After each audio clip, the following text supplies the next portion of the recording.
solos sound like you're just playing scales, like you're playing the notes that fit within the key, but something's missing. Well, this video is going to change everything you think about playing guitar solos. This actually comes from a question from one of my students in my academy, Thorsten. He goes on to say, Jason, thanks for all the great lessons. I noticed that you're playing this specific solo in the key of E minor, but you rarely start your solos on that root note, which in this case would be E, since we're in E minor. So he asked that I would share my approach. So I want to share that with you, and not only will I share it with you, you're actually going to use this approach at the end of the video, because I want you to hear the cool solo you're going to come up with after you try this. Now, let's not discount the analytical side. Thorsten's approach is actually really solid here because he's learned the notes that fit within this particular key, the key of E minor. That's helpful because it builds your foundation, and this knowledge helps you tremendously when you go switch the key over, like go from analytical to creative. Well, this foundation is going to give you more freedom to create, and you'll understand what we mean by that as we go forward.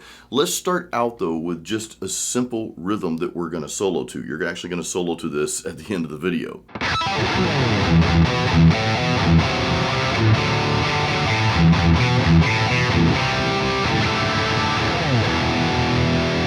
So a simple chord progression in the key of E minor. We're playing an E power chord, a C power chord, and a D, okay? Those chords, those are all within the key of E minor. Now, we know that these notes right here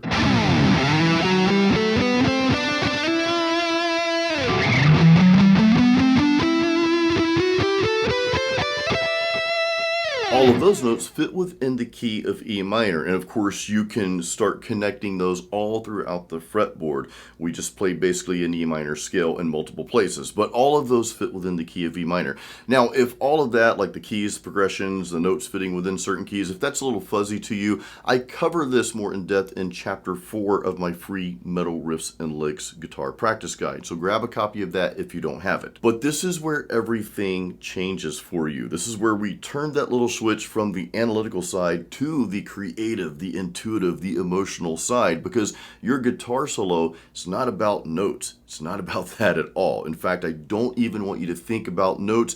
I want you to do one simple thing, and that's just listen. Don't play any notes. Just listen. And in fact, I recorded just a quick backing track here for you to listen to. So check this out.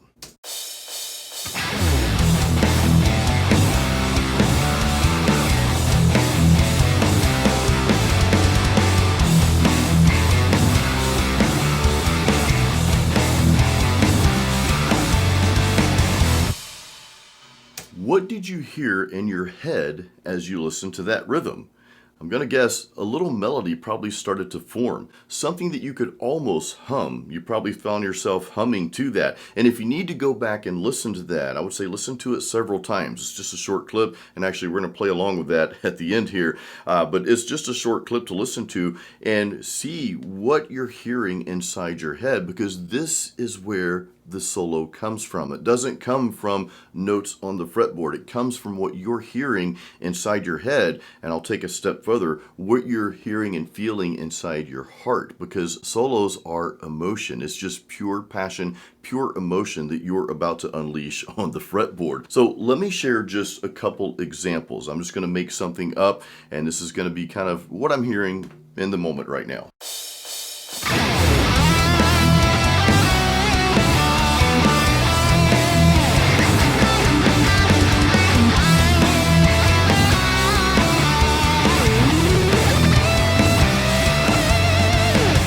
Now, you may have noticed I actually started that solo with an E note. Now, I didn't do that intentionally. That's just the melody that I heard in my head as I was playing through that. As I listened to this, of course, several times before, and in writing and recording this, I've heard it several times by now. So I've got several little melodies floating around up here, but that was one of the melodies that I heard. Now, let me share one more melody that I had.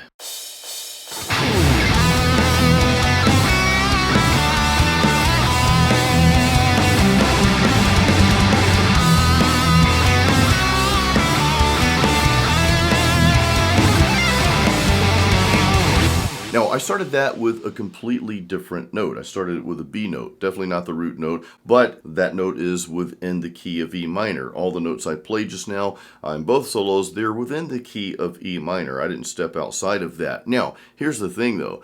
When I was playing what you just heard the prior two times, I was not thinking about any of what I just blurted out to you as far as which notes fit and that sort of thing. I wasn't thinking about any of that. I was simply playing what I was hearing in my head at the time. And again, I've listened to this track over and over because I had to write it and record it and share it with you guys. So I've listened to this over and over, so I have several different melodies. And this is a beautiful thing about just taking a moment to stop and just listen to the rhythm and allowing yourself to come up with these really cool melodies in your head. In fact, this is how vocal melodies are formed as well. And a guitar solo, to me, is just like the vocal. It's speaking to you. It's telling you a story. It's taking you on this journey. So these solos that you're writing, that you're playing, they're not a bunch of notes that you have to think about. This is coming from your heart. This is something that's emotional, is something that's driven by passion, and this is what is coming out of you essentially. This is what you're creating. Now,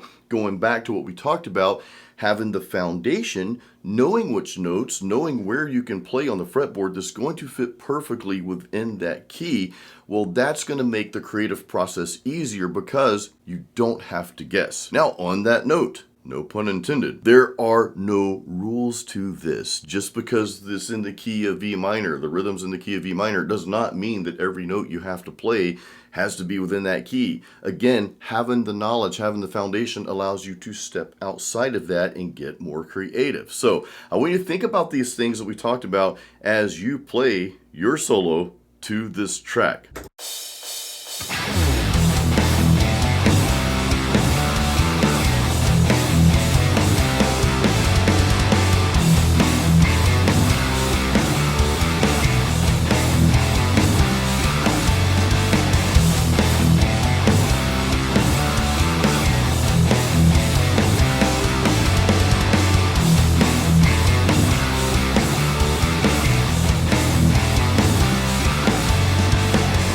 So did you come up with something cool? Did you come up with something that you feel really proud of? It's like, man, I heard this really cool melody in my head. I threw it down on the fretboard and here we go. So remember, you can always go back and play along with this track here as many times as you want. Always encourage you to listen a little bit first though. Allow these melodies to form in your head and of course in your heart too, because this is an emotional thing. It's not just a bunch of notes that we're thinking about. So to answer Thurston's question from earlier, I'm not thinking about any notes at all. I'm not thinking about the root note or any of the notes. I'm not really even thinking about the key. I'm simply allowing myself to hear what's formulating in my head and of course in my heart as well, because remember, music is emotional. It's not a mathematical formula. However, this goes back to having that knowledge base, having that foundation.